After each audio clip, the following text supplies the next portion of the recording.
하루는 이제 하나님이 아담과 같이 길을 걸어가다가 아담에게 물었습니다. 아담아, 네 하나님, 하와가 마음에 드냐? 그러니까 아유, 그럼요. 하와의 피부가 얼마나 그렇게 부드러운지.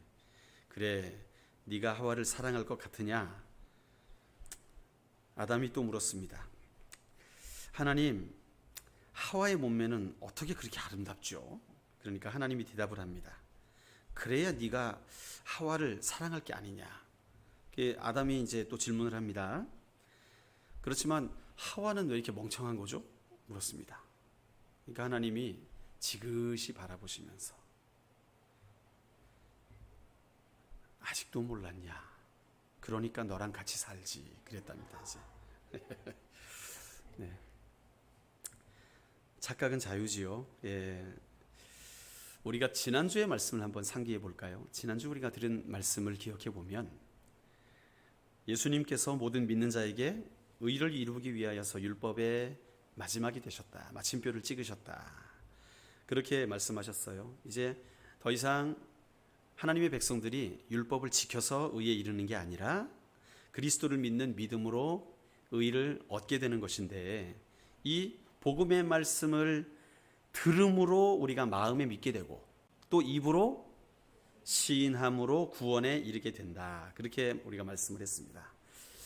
그런데 이 말씀이 그렇게 멀리, 이 말씀을 듣기가 정말 힘들고 어려워가지고 하늘에 올라가서 그 말씀을 끌어내려야 되는 것도 아니고 저 음부에서 건져내야 되는 게 아니라 주님이 이미 하늘에서 내려오셨고 또 음부까지도 다녀오셨기 때문에 우리 말씀이 이미 우리 귀에 있다는 것이죠. 이미 들려졌다는 것이죠. 그래서 이 하나님께서 주신 그 은혜의 말씀은 이미 온 땅에 편만하다는 것입니다. 하나님은 인원의 제한이 없는 모든 믿는 자에게 은혜를 베푸시는데 하나님이 그 구원받는 자를 제한을 하셨습니까? 예. 제한을 하시지 않았거든요. 모든 믿는 자에게 구원을 주신다고 말씀하셨어요. 그런데 구원받는 조건이 있어요. 누구든지 주의 이름을 부르는 자가 구원을 받을 것이다. 그렇게 이제 말씀하고 있죠. 지금 비 오는 소리죠. 아이고, 기분이 좋습니다. 저는 비 오는 거 참 좋아합니다. 찌짐을 먹어야 되는데. 자, 주의 이름을 부르는 자들에게 구원을 주신다. 그러니까 얼마나 쉽습니까? 그렇죠? 얼마나 쉬워요. 주님의 이름을 마음을 다해 부르면 우리에게 구원을 하나님께서 허락하신다는 거예요. 뭔가 구원받기 위해 힘든 수고를 하지 않아도 된다는 거예요. 그런데 이제 주님의 이름을 부르기만 하면 되는데 이게 그냥 되느냐? 그건 아니라는 것이죠. 이제 오늘의 본문은요, 강조점이 말씀 자체의 강조점이 있었는데, 그렇죠? 그 말씀에 따라 내가 믿습니다.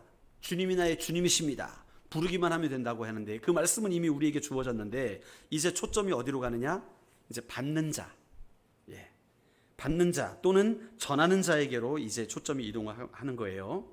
하나님이 우리가 믿음으로 구원을 얻을 수 있도록 어떻게 우리 삶에 개입하시는지를 바울이 설명을 하고 있습니다. 13절부터 15절까지 말씀, 우리가 읽었던 말씀인데 다시 한번 읽어볼까요? 구원의 프로세스에 대해서 말하는 거예요. 같이 읽어봅시다. 시작. 누구든지 주의 이름을 부르는 자는 구원을 받으리라. 그런즉 그들이 믿지 아니하는 이를 어찌 부르리요? 듣지도 못한 이를 어찌 믿으리요? 전파하는 자가 없이 어찌 들으리요? 보내심을 받지 아니하였으면 어찌 전파하리요? 기록된 바 아름답도다 좋은 소식을 전하는 자들의 발이어함과 같으니라.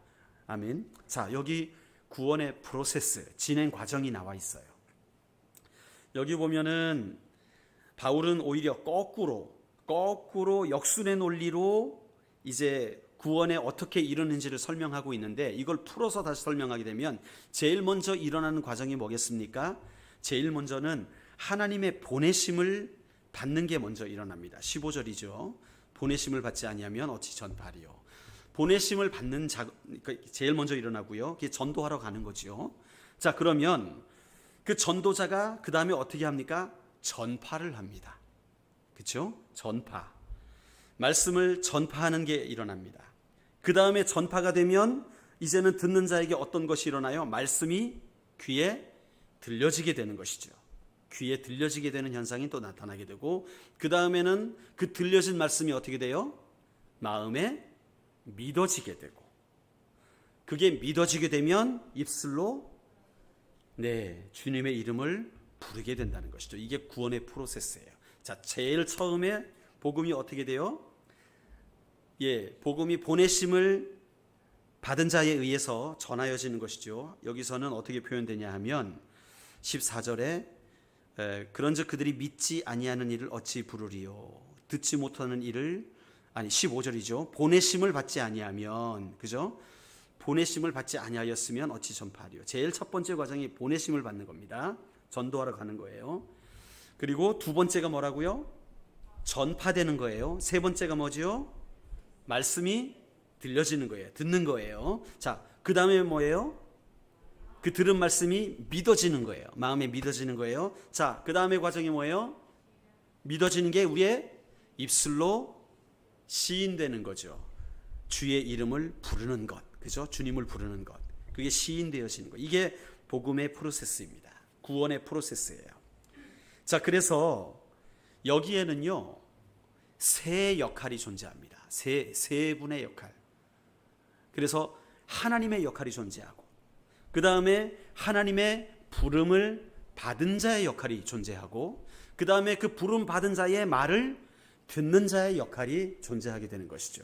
이 세 사람이라 그러면 이상하고 세 파트가 있다는 거예요. 자, 하나님은 이 모든 과정에 다 간섭하십니다. 하나님께서는 먼저 우리를 불러주셔서 우리를 전도자로 삼으셨어요. 먼저 믿게 하셨고 우리를 전도자로 삼으셨어요. 그것을 뭘로 표현되느냐? 하나님의 보내심을 받은 자다. 하나님의 보내심을. 여러분, 우리가요 하나님의 보내심을 받은 자입니다. 하나님이 우리를 보내시길 위해서 우리를 부르신 거예요. 그래서 우리는요 하나님의 선택받은 거예요. 그래서 보내심을 받은 자가 되었고요. 이게 이제 하나님께서 간섭하시는 것 첫 번째고, 말씀을 전파할 때도 하나님이 간섭하시죠. 그렇죠? 왜요? 그 말씀이 전파될 때에 그 말씀 자체가 하나님이시잖아요. 태초에 말씀이 계시니라. 이 말씀이 하나님과 함께 하셨으니 이 말씀은 곧 하나님이시니라. 말씀 자체가 하나님이세요. 그러니까 전도자가 말씀을 전파하게 될 때에 그 전파되는 말씀 자체가 하나님이시기 때문에 하나님이 그에게로 나가는 거예요. 들을 자에게로 나가는 거예요. 말씀이 나가는 거예요. 자, 그러면 이제는 역할이 누구에게로 갑니까?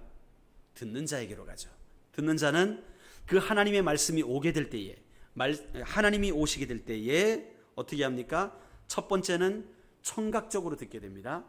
그리고 청각적으로 들려진 게 마음으로 믿어지게 되고, 마음으로 믿어지게 되는 걸 입술로 시인하게 돼요. 그런데 여기는 하나님의 간섭과 동시에 듣는 자의 결단이 존재합니다. 하나님께서, 이거는 이제 하나님 차원에서만 이해할 수 있는 거예요. 하나님께서 믿음을 심어주세요. 하나님이 믿음을 심어주셔서 그가 믿어서 의에 이를 수 있도록 도와주십니다. 그건 누구의 역할이냐? 성령님의 역할이시죠. 성령님이 하시는 일이에요. 그러나 성령님의 역사하심은 성령님의 역할이고, 듣는 자의 입장에서는 어떤 역할입니까? 내가 말씀을 듣게 되었을 때 내가 그걸 받아들일지 안 받아들일지는 나의 의지로 결정하는 것입니다. 그렇지요? 그렇지요. 자, 우리가 처음 교회 나올 때도 어떻게 전도받았습니까? 하면 친구가 가자 그래서 내가 왔습니다. 그것은 인간의 측면에서는 뭡니까? 내가 결정을 한 거예요. 내가 친구의 권유를 받아들이기로 결정을 하고 나온 것입니다. 그것은 누구의 역할이에요? 나의 역할이지요. 할렐루야. 우리 안에 믿음이 들어오게 하시는 건 성령님의 역할이지만, 그 성령님의 노크에 내가 마음의 문을 열고 받아들이는 나의 결단도 동시에 있더라는 것이죠. 그러니까 2주 전에 제가 말씀드린 적이 있죠. 신율주의. 이 비율이 100 플러스 100이 100이 되는 거예요. 하나님은 우리에게 믿음을 주시기 위해서 100% 역사하시는 거고, 또 우리는 그 말씀을 듣고 우리가 믿음의 결단으로 100% 나가는 거예요. 그래서 이게 더해서 200이 되는 게 아니라 그게 온전한 100%의 구원이 된다는 우리의 논리론 이해할 수 없는 신율적인 프로세스인 것이죠. 그래서 이 세 가지 역할이 사실은 3분의 1씩 나누어지는 게 아니라 동시에 존재한다는 것이죠. 동시에 존재한다는 거예요. 자, 여기서 이제 첫 번째 프로세스를 먼저 생각해 보면 보내심을 받는다 그랬지요. 보내심을 받는 것. 여기서 바울의 표현을 정확히 그대로 쓰면 보내심을 받지 아니하였으면 어찌 전파리요. 이렇게 표현하고 있죠. 그러니까 누가 보내셨다는 거예요? 하나님이 보내셨다는 거예요. 그래서 이게 진행이 된다는 거예요. 예수님은 이 표현을 뭐라 그러냐면 마태복음 28장 19절에 그런즉 그러므로 너희는 가서, 그렇죠? 그러므로 너희는 가서 모든 민족에게 세례를 주고 내가 너희에게 분부한 모든 것을 가르쳐 지키게 하라. 그렇죠? 그래서 예수님은 이 표현을 가서라고 표현합니다. 가서. 바울은 보내심을 받은 자가 이렇게 표현하는데 예수님은 가서. 그러니까 바울은 하나님의 관점에서 하나님이 보내셨다는 거예요.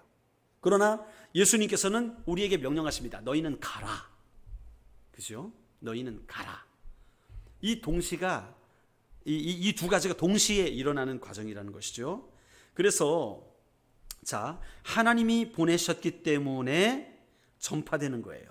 자, 그러면 우리가 가는 것은 하나님 입장에서는 어떤 행위입니까? 우리가 하나님 말씀 앞에 순종하는 행위가 되는 거예요. 우리가 가는 거는. 자, 그러면 우리가 가는 행위, 불신자를 전도하기 위해 우리가 나아가는 거는 보내심을 입은 자로서 보내신 자에게 순종하는 행위가 되는 것이죠. 말이 좀 어려울 수도 있겠네요. 그래서 우리가 일단 가는 것은 하나님께 온전한 순종이 되는 거예요. 여러분, 그래서 가시기 바랍니다. 이 복음을 전하러 가야 되는 거예요. 근데 우리가 일부러 어떤 물론 전도의 목적을 가지고 나갈 때도 있지만 우리의 삶 가운데 늘 하나님, 내게 준비된 영혼이 어디 있습니까? 라고 구하는 거죠.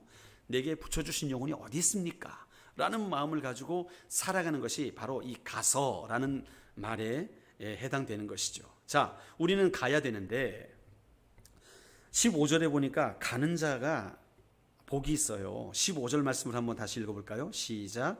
보내심을 받지 아니하였으면 어찌 전파리요? 기록된 바 아름답도다.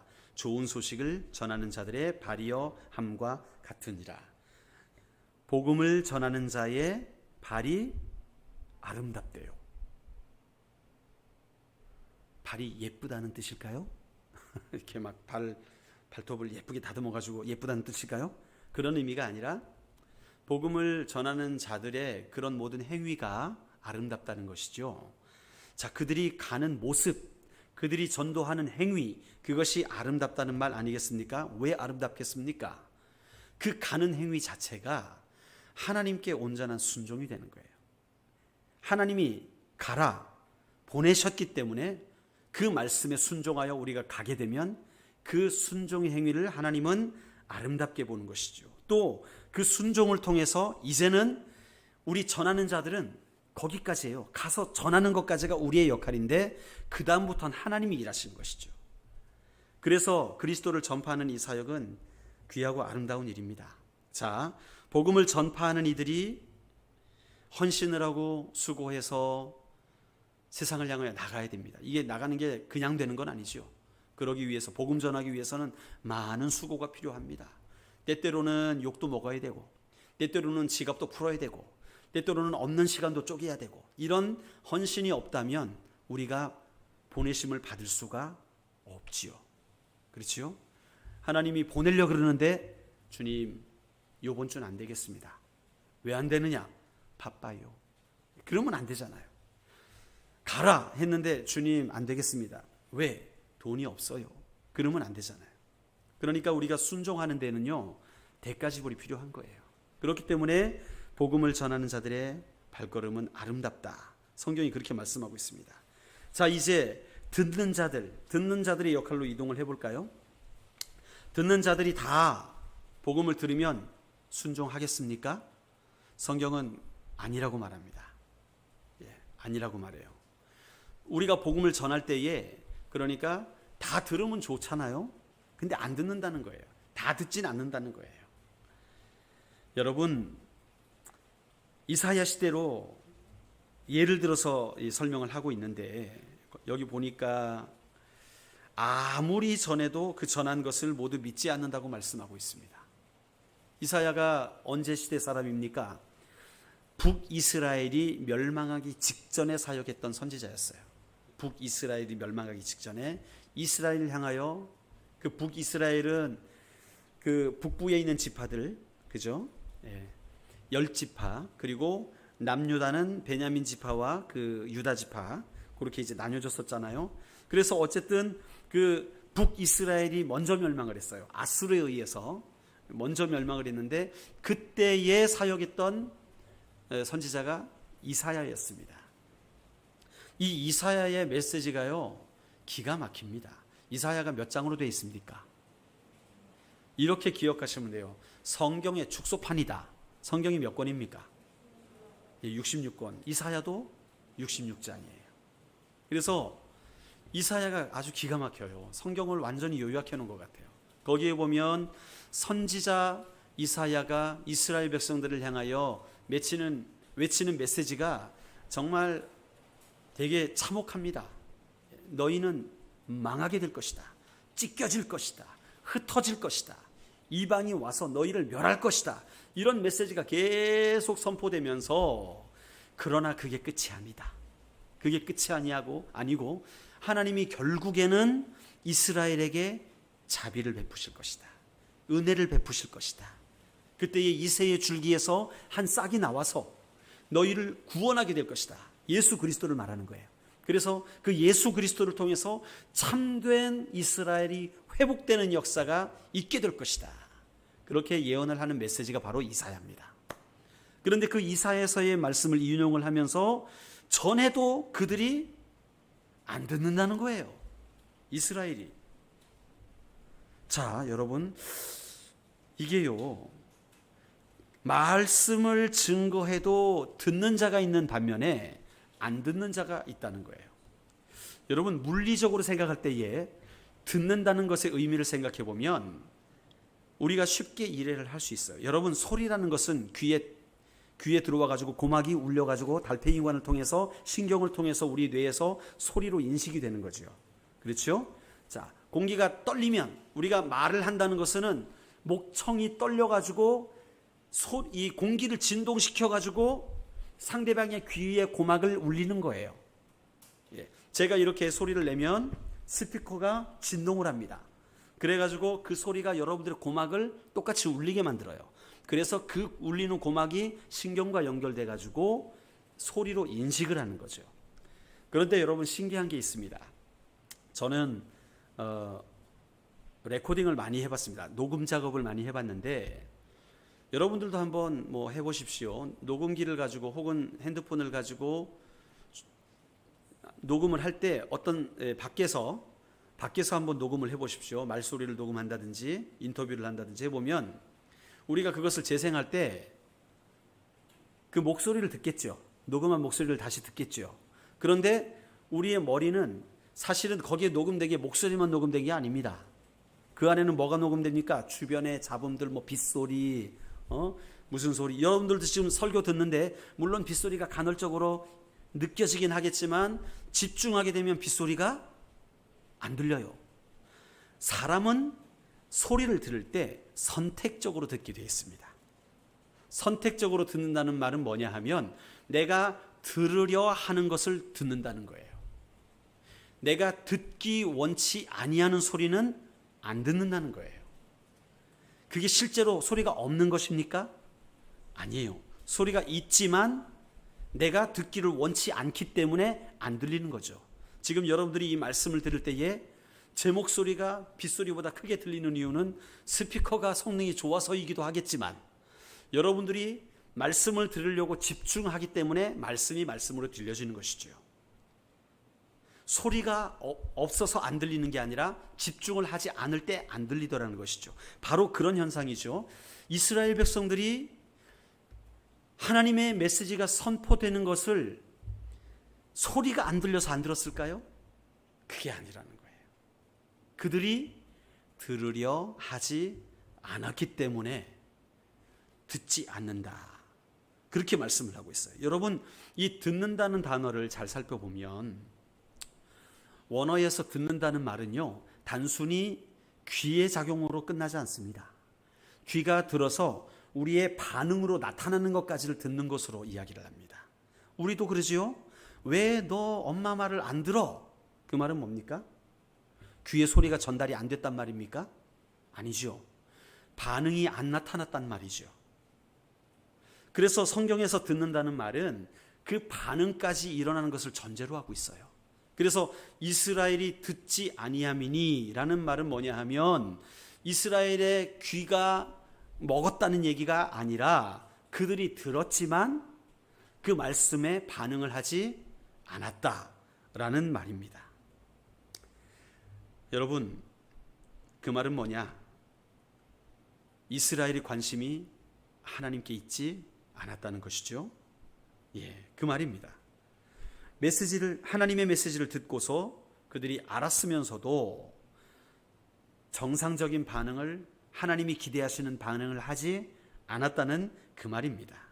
여러분, 그러니까 하나님의 마음이 어떠시겠어요? 평안하시겠습니까? 아니, 하나님이 너무나 속상하셨어요. 너무 속상하셔가지고 19절 하반절에서 모세를 통해서 주시는 말씀을 인용하잖아요. 내가 백성이 아닌 사람들로 너희의 질투심을 일으킵니다. 미련한 백성들로 너희의 분노를 이끌어내겠다. 그렇게 말씀하시죠. 이게 무슨 말이냐 하면 원래는 이스라엘 백성들이 반응하고 돌아와야 되는데 안 들으니까 그 메시지가 어디로 간 거예요? 이방을 향한 거예요. 그 메시지가 안 듣기 때문에 이방을 향하여 직접 이제 하나님께서 메시지를 전하십니다. 하나님의 목소리가 이스라엘이 아니라 이제 이방에게까지 직접 나가시는 거예요. 그렇게 해서 어떻게 만들어요? 이스라엘로 하여금 이방을 질투하게 만들겠다. 이스라엘이 이방을 질투하게 만들겠다. 여러분, 이 질투를 우리가 주일날 말씀에서 늘 보죠. 누구? 사울왕. 사울왕이 왜 질투를 해요? 하나님이 원래 사울과 함께 하셨었는데 그 하나님께서 누구에게로 향하셨어요? 다윗에게로 향하니까 뭐가 일어납니까? 질투가 일어나는 거예요. 지금 이스라엘을 그렇게 하시겠다는 거예요. 하나님을 모르던 이방인들이 예수 그리스도를 통해서 구원의 은혜를 누리게 되는 것이 하나님이 변덕스러워서 그런 게 아니라 지금 누구를 질투하게 하시는 거예요? 이스라엘을 질투하게 하시는 것입니다. 왜요? 그들이 하나님의 말씀, 복음을 거절했기 때문에. 여러분, 하나님이 주시는 은혜는요, 듣고 반응하는 자들에게 부어지는 것이죠. 들었지만 반응하지 않으면 소용이 없는 것입니다. 여러분, 복음을 전한다고 모두 믿는 게 아닙니다. 이스라엘 백성들이 그랬듯이 복음을 듣고도 거부하는 자들이 있습니다. 따라서 우리에게 필요한 게 뭡니까? 그 복음을 듣고 그들이 순종할 수 있을 때까지 팔을 벌리고 기다려야 하는 거예요. 오늘 20절 말씀에 보면 나를 찾지 않는 사람들을 내가 만나주고 나를 구하지 않는 사람들에게 내가 나타났다라고 하십니다. 이거는 이스라엘 백성들에게 말하는 거예요. 하나님께서 이스라엘 백성들을 만나려고 하는데 그들이 하나님을 안 찾아요. 그리고 그들이 하나님을 구하질 않아요. 그런데도 하나님께서 그들을 사랑하셔서 그들이 나를 만나려고 하지 않음에도 불구하고 하나님이 찾아오셨고 그들이 구하지 않는데도 불구하고 그들에게 나타나셨다고 지금 말씀하시는 거예요. 뭡니까? 왜 그러실까요? 여러분, 하나님이 이스라엘한테 꿀릴 게 있을까요? 하나님이 이스라엘에게 밉보이셨을까요? 이유가 뭘까요? 왜 그들은 원치 않는데도 왜 자꾸 다가가요?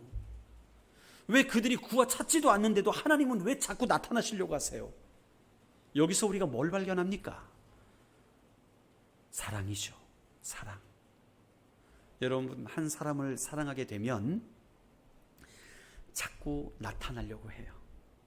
자꾸 그의 얼굴을 보고 싶고 마주하고 싶고 멀리서라도 보고 싶어요.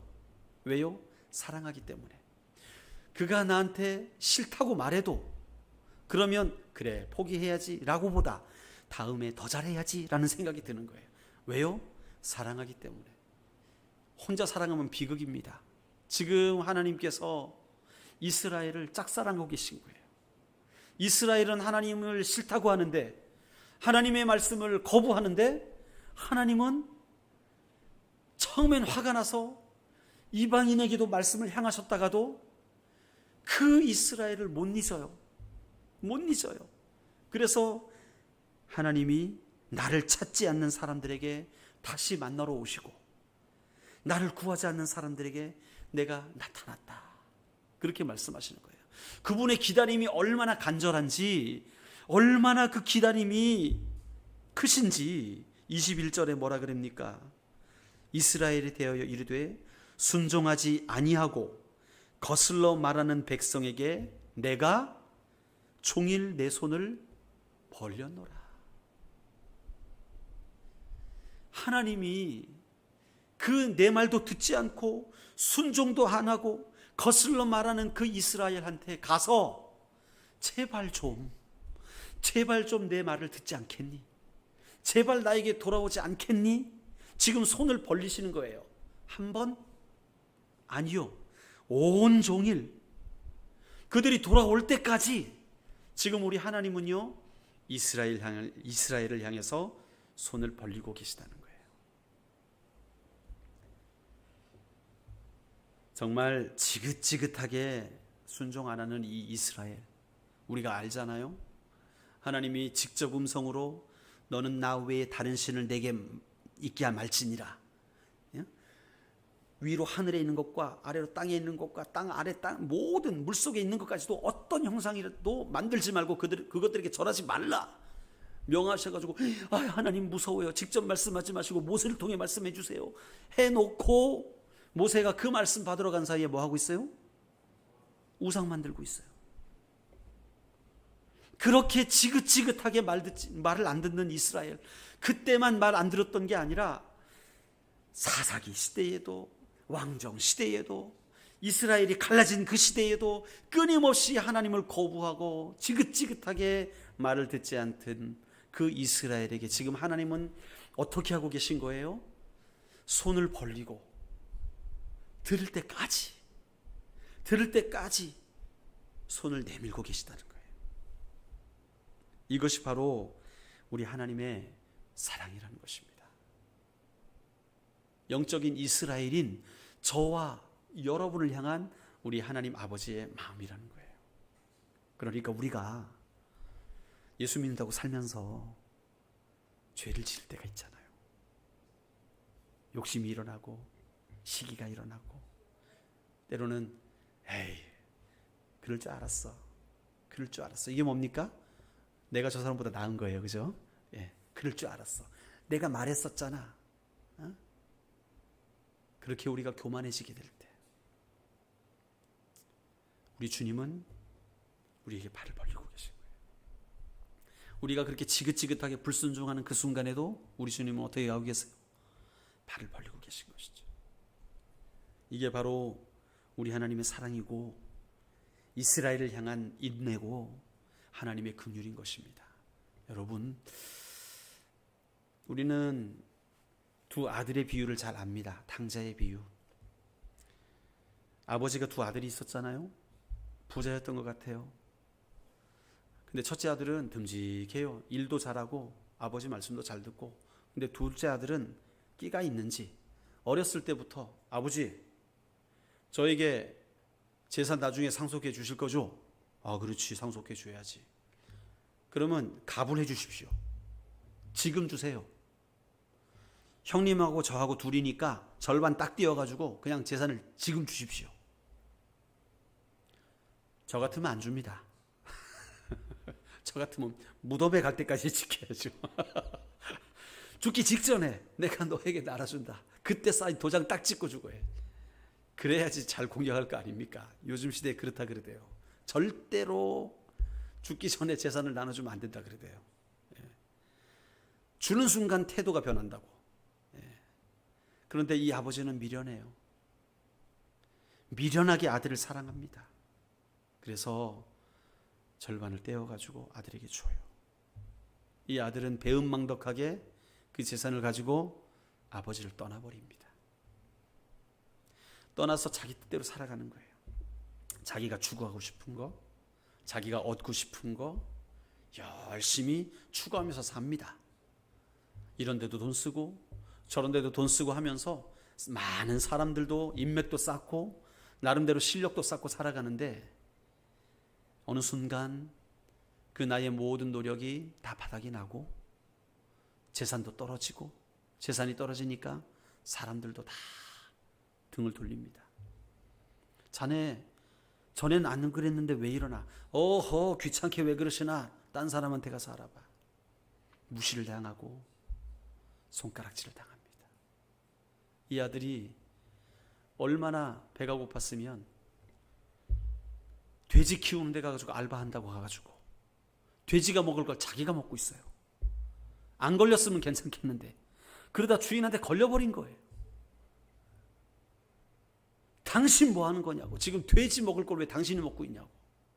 나가라고 쫓겨납니다. 갈 데가 없어요.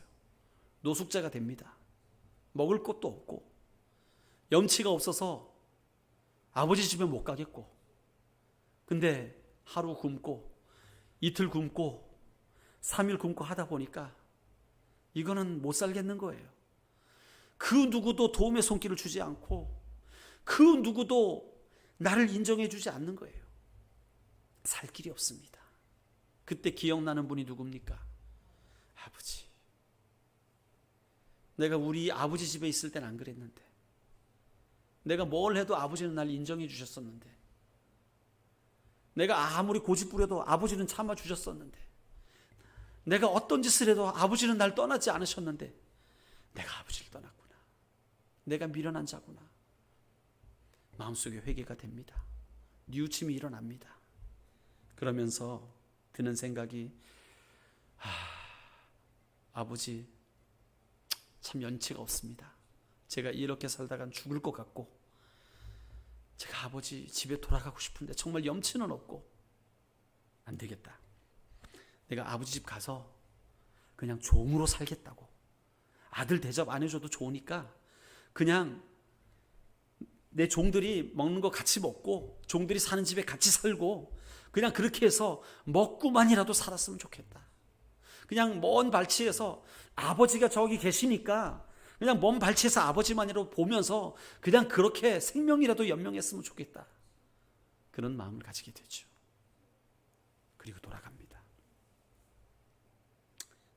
저 멀리 아버지 집이 보여요. 거의 다 왔구나. 그런데 문 앞에서 노인네가 왔다 갔다 하시는 거예요.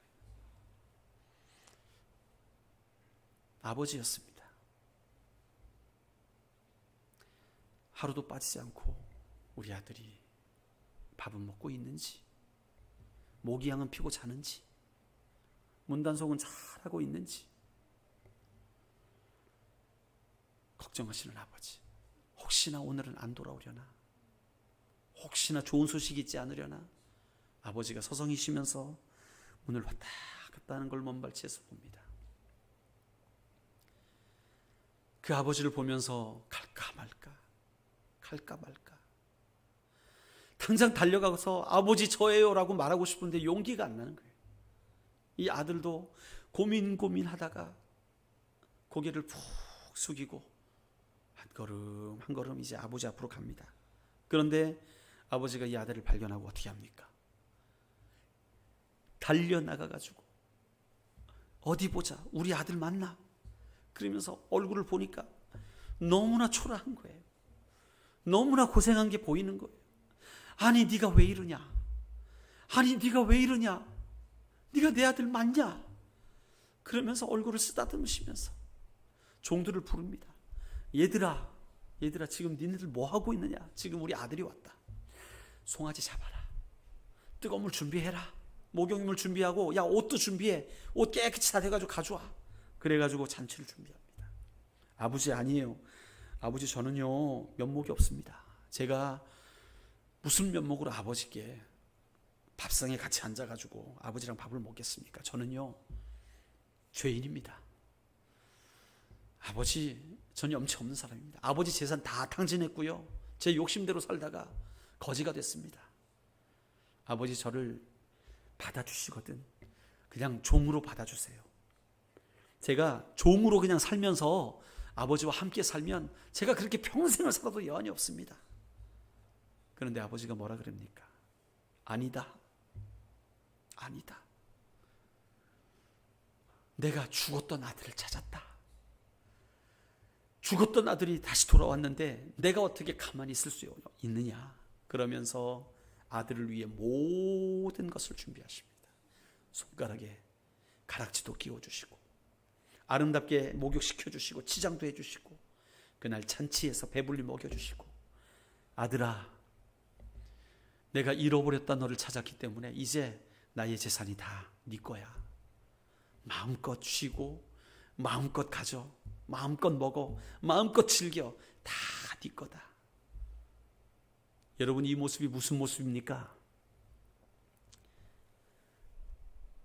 팔을 벌리고 계신 우리 하나님. 이스라엘은 듣지 않아요? 순종도 안 해요? 그렇게 전도하라고 해도 전도 생각도 안 나고, 그렇게 기도하라 그래도 기도 뭐 밥 먹을 때는 하는데 딴 때는 안 하고, 그게 우리 모습 아닙니까?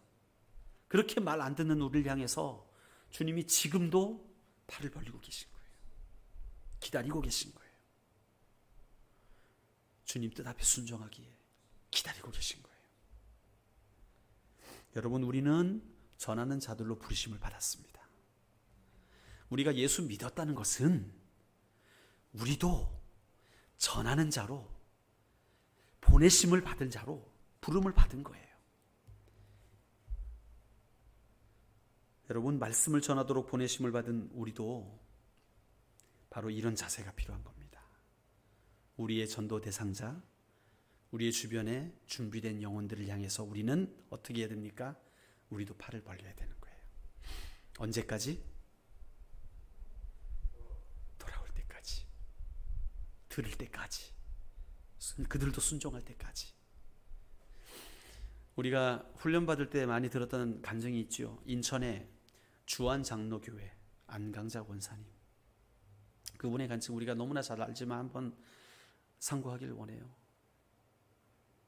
총동원 전도 집회가 거긴 자주 있습니다. 자주 있는데 복음에 불타올라서 이 권사님이 복음을 전하기 위해서 아파트를 하나 정하고 동수를 전해가지고 날마다 그 동수의 동에 어느 집을 방문합니다. 그런데 어느 집이 정말 완강해요.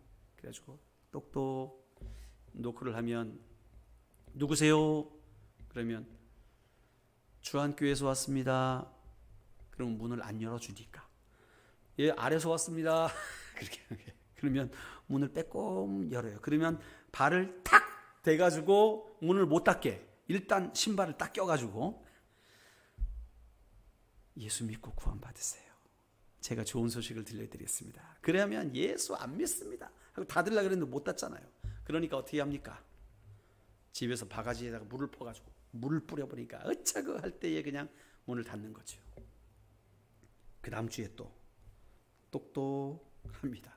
문도 안 열어요. 이제 여기 구멍으로 이렇게 보고, 전에 왔던 그 사람이니까 그냥 또 바가지로 가요. 문 열자마자 바가지를 퍼붓고 또 닫습니다. 그러니까 또 뒤집어 쓰는 거예요. 그 다음 주에 또 갑니다. 그러나 이제는 유비무환이라고 우비를 준비하는 거예요. 우비를 준비해가지고 딱 입고 딱 쓰고 똑똑 노크를 합니다. 바가지로 물 풀어간다. 하나 둘 셋, 문이 열린다. 대충 시간이 계산이 될 때 뒤로 탁 돌아서는 거예요. 아니나 다를까 우비 입은 데다가 물을 껴안는 거예요. 그렇게 매주 문을 두드립니다. 욕을 바가지에 바가지를 먹습니다. 여러분, 이 안강자 권사님이 그 자매에게 욕을 먹을 이유가 어디 있어요? 물바가지를 뒤집어 쓸 이유가 어디 있어요? 그런 억울한 일이 도대체 어디 있습니까? 세상으로 따지자면 이건 고소할 일이죠. 법정에 보낼 일이죠. 모욕죄잖아요. 그럴 이유가 도대체 어디 있냐는 말이에요. 그래도 이 권사님은 계속 노크를 합니다. 나중에는 바가지가 안 되는구나. 아예 세탁기 옆에 수도꼭지에다 호수를 달아가지고 기다리는 거예요, 이제. 똑똑하면 호수를 막 뿌리는 거예요. 그 다음 주에 또 갑니다. 아마도 제가 기억하기로는 10번째인 것 같아요. 10번째 또 찾아가요. 10주째. 2달간 매주 찾아가는 거예요. 계속 손을 벌리는 거예요. 그런데 똑똑 녹화하면 이제 타이밍이 있죠. 벌써 10번이나 경험했는데 하나, 둘, 셋 타이밍이 됐다 해가지고 딱 뒤돌아서 가지고 이제 물을 맞을 준비를 하고 있는데 갑자기 그 안에서 흐느끼는 소리가 들리는 거예요. 흐느끼는 소리. 그래서 아니 왜 흐느끼는 소리가 있나 했는데 손 문고리를 돌려보니까 열려 있어요. 열려 있어가지고 문을 열어보니까 이 자매가 호수를 붙들고 물 뿌리려다가 거기 주저앉아가지고 울고 있더랍니다. 그러면서 하는 말이, 나 같은 사람도 예수 믿어도 됩니까? 나 같은 사람도 예수 믿어도 됩니까? 그래서 이 안강자 권사님이 그 자매님을 안고 기도했더니 그래서 예수님이 오신 거예요. 당신과 같은, 나와 같은 죄인을 위해서 예수님이 오신 거예요. 여러분, 지금도 우리의 손길을 필요로 하는 영혼들이 얼마나 많은지 모릅니다. 우리가 가지 않아서 그렇지. 지금도 얼마나 많은 사람들이 복음이 없어서 비참한 생활을 하고 있는지 몰라요. 그저 이 땅에 있는 것이 모든 것인지로 착각을 하고 이 땅의 필요가 채워지지 않으니까 자살하고 막 그러잖아요. 복음이 필요한 자들입니다. 왜 그렇게 되는 거예요? 우리가 가지 않아서 그런 거예요. 우리가 팔을 벌리지 않아서 그런 거예요. 여러분, 오늘 이 저녁에 우리가 이 복음의 열정, 이 영혼 구원의 열정을 회복하시는 밤이 되시기를 축원합니다. 아버지께서 우리를 향해 그렇게 손을 벌리고 돌아오기까지 기다리셨는데 주님이 이제 우리를 그 바통을 넘겨주셔서 우리 보러 그 복음을 전하라는데 우리는 안 가잖아요. 아유, 저는 바쁩니다. 전 할 일이 많습니다. 저는 전도할 정도로 할 일 한가한 사람이 아닙니다. 그런가요? 정말 그렇습니까? 아닙니다. 우리 주님은요, 이렇게 듣지 않는 이스라엘, 우리처럼 지긋지긋하게 말도 듣지 않는 그 이스라엘을 위해서 온종일 손을 벌리고 기다리시는 거죠. 오늘도 아마 주님이 팔이 아프게 기다리고 계신지도 몰라요. 여러분들이 가라고, 우리도 손을 내밀라고. 이제 우리 화평교회가 손을 내미는 교회가 됩시다. 이제는 움직여야죠. 코로나도 뭐 10월이나 11월 중에 위드 코로나 간다 그러잖아요. 그러면 우리 마음의 준비를 합시다. 이제 이웃에게로 향해야지요. 여기 복음이 있습니다. 여기 아버지의 사랑이 있습니다. 당신도 복음이 필요해요. 당신도 주님께 나와야 행복해질 수 있어요. 당신의 그 절망감을 해결해 줄 수 있는 유일한 비결은 우리 주님 안에 있어요. 복음을 전해야 됩니다. 그게 우리 교회를 향한 사명이고 하나님의 부탁입니다. 여러분, 우리가 나가지 않으면 우리의 발걸음은 아름답지 못할 거예요. 우리가 나가야, 가서 전해야 우리의 삶이 아름다운 발걸음으로 바뀌어질 줄로 믿습니다. 그래서 우리 화평교회 성도들 우리 나중에 천국 가서 진정한 공동체로 다시 만나게 되면 우리 서로 간에 정말 영광스러운 만남이 돼야 되지 않을까요? 정말 아름다운 만남, 보배로운 만남, 열매 있는 만남이 돼야 되지 않을까요? 여러분, 이 땅에서 열매는 무엇입니까? 이 땅에서 우리가 맺어야 할 열매가 무엇입니까? 바로 영혼 구원이죠. 영혼 구원. 네. 우리가 많은 영혼들을 건져내서 천국에, 여러분, 많은 자를 옳은 대로 인도하는 자는 어떻게 한다고요? 할렐루야. 하늘의 별과 같이 빛나는 영광을 우리에게 허락하시는 거예요. 그 상급을 우리에게 허락하시는 거예요. 이왕 천국 가는 거, 영광스러운 천국. 뭐 천국이 원래 영광스럽지만 거기에도 상급이 있다고 하잖아요. 이왕 천국 갈 거 우리 큰 상급을 준비하며 살아가시는 저와 여러분들 되시길 바랍니다. 끝까지, 돌아올 때까지 우리도 기다리는 거지요. 온종일 그 사랑으로, 그 기다림으로 나아가면 하나님이 반드시 역사하실 줄로 믿습니다. 기도하시겠습니다. 하나님 아버지, 우리가 아버지의 마음을 가지고 복음에 손을 내미는 자들을 되길 원합니다.